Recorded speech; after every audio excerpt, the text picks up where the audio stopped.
को धन्यवाद जोहार करना चाहूंगा। मेरे से पहले काफी सारे वक्ताओं ने बात रखी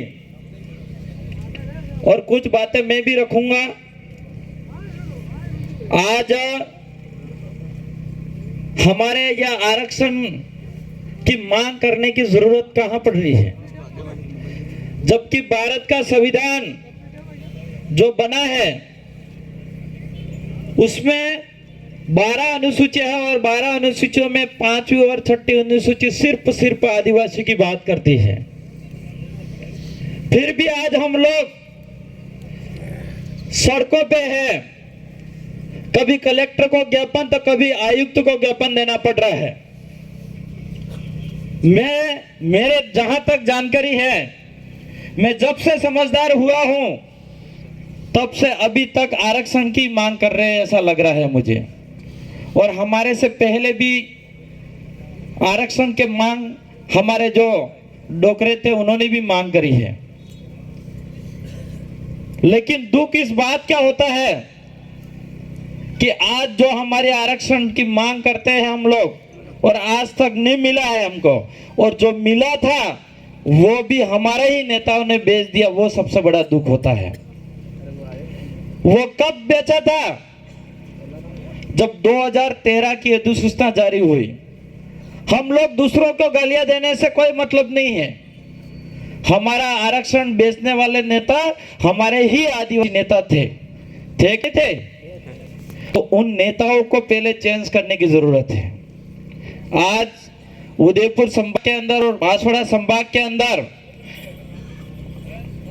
ताकत से 3 विधायक तो बने और 3 विधायक जयपुर के अंदर गए और यहाँ ट्राइबल की आवाज भी वहां पे गए।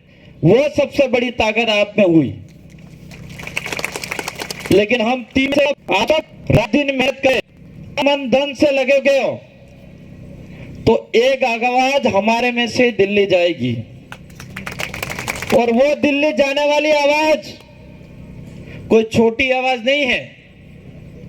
वो आवाज वो राजस्थान के अंदर जब हमारे यहां से 17 एमएलए जीत के जाते थे और पूरे राजस्थान के अंदर 24 से 25 एमएलए थे जो आदिवासी का नाम लेना पसंद नहीं करते थे, उन गुंगो नेताओं को बुलाने वाला व्यक्ति अभी दिल्ली जाने के लिए तैयार हुआ है। यहां राजस्थान की आवाज बुलंद हुई, लेकिन डूंगरपुर और बांसवाड़ा की जनता अगर ठान लेगी और रात दिन मेहनत करेगी तो यहां से आवाज दिल्ली जाएगी और पूरे देश की आवाज आदिवासी की बोलेगी। ये मैं आपसे वादा करता हूं, क्योंकि आज तक हमारा इतिहास उठा के देखा जाए, यहां पे जयपाल सिंह मुंडा की तस्वीर है। जब संविधान सभा के ये भी सदस्य थे तब जाके हमारे अधिकार मिले हैं। डॉक्टर भीमराव अंबेडकर का इतिहास उठा के देखे तो वो भी दलित समाज से आते थे, तब जाके हमारा देखा था।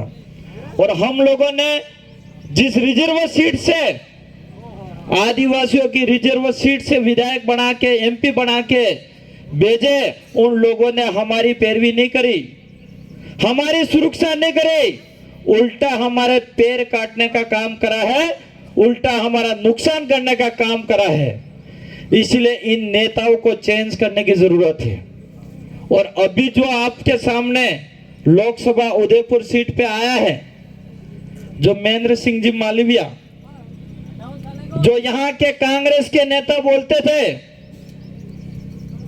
कि हमारा बहुत बड़ा शेर है महेंद्र सिंह मालविया, और जब महेंद्र सिंह मालविया के सामने बीजेपी ने इसने जो घोटाले करे थे, बीजेपी ने ईडी की जांच कराई और जेल डालने की बात करी, तो वो खुद ही बीजेपी अंदर हो गया।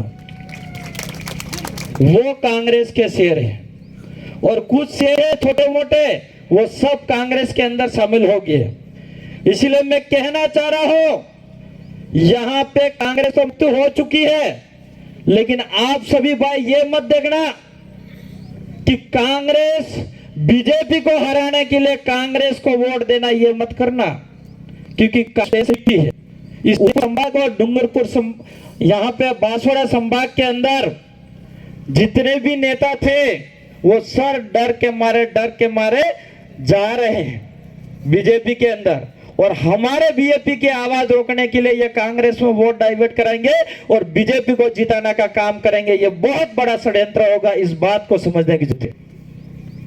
हम लोगों को समझना होगा ये बीजेपी वाले लोग कांग्रेस को तोड़ रहे हैं और कांग्रेस के लोग बीजेपी का विरोध नहीं कर रहे हैं, यहाँ पे बीएपी का विरोध कर रहे हैं, भारत आदिवासी पार्टी का विरोध कर रहे हैं।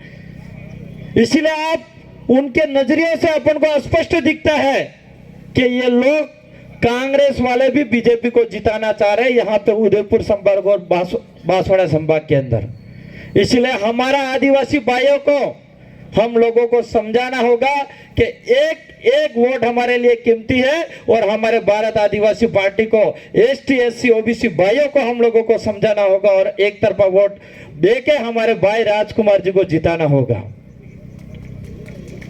आज मैं समझता हूं हम लोग यहाँ पे हजारों की लाखों की संख्या में यहाँ पे आए हैं और यहाँ पे आके रैली के रूप में जाएंगे और बांसवाड़ा संभाग स्तर पे रैली एक अखबार में छप भी जाएगा और यहाँ पे आयुक्त को हम ज्ञापन भी दे देंगे, लेकिन ये सिर्फ मेल कर देंगे। मुझे नहीं लग रहा है कुछ होने वाला है, लेकिन आप लोगों सब ठान लो और आप सब लोग मान लो, रात दिन मेहनत कर दोगे तो भाई राजकुमार जी को जिता के अगर दिल्ली भेज दोगे तो 1 लाख जनता यहाँ आयुक्त सामने बिठाना और 1 मिनट दिल्ली में जाके बोलना दोनों बराबर है, क्योंकि यहाँ पे सिर्फ आईएएस और आईपीएस बैठते हैं, लेकिन वहां पे कई सारे आईएएस और आईपीएस उस दिल्ली के जो सदन होती है उसके अंदर बैठते हैं और इसके बीच में जाके अपना आवाज बुलंद होगी तो आपके हक भी मिलेंगे और अधिकार की भी मिलेंगे, लेकिन यह ताकत आप में होनी चाहिए। आज हम समझ रहे, मैं आज आसपुर विधानसभा की जनता को सबसे पहले धन्यवाद देना चाहूंगा। जो आसपुर की जनता ने एक युवा से लगा के बुजुर्गों से लगा के तो सरकारी भी हुई और 5 रुपए का विकास होगा। ये विधानसभा के जनता की ताकत, तो वो अगर यहाँ पे बतानी तब हमारे ये आरक्षण की बात करें, जो जल जंगल जमीन की बात करते हैं बहुत सारे नेता आए, बहुत अच्छी बातें करके गए, आपको पास आप भी लोग ने सुना और हमने यहाँ पे जीत करा तो यहाँ पे इस पंडाल में बैठना और यहाँ पे आरक्षण करना ये व्यर्थ जाएगा, ये मेरा मानना है। हम लोगों ने, हमारे पुरखों ने लड़ाई लड़ी तब जाके हमको अधिकार मिला है। हमारे पुरखे किसी से झुके, अरे से नहीं झुके, किसी से नहीं झुके, जाके हमारा यहाँ पे अधिकार मिला और तब जाके लागू हुई है।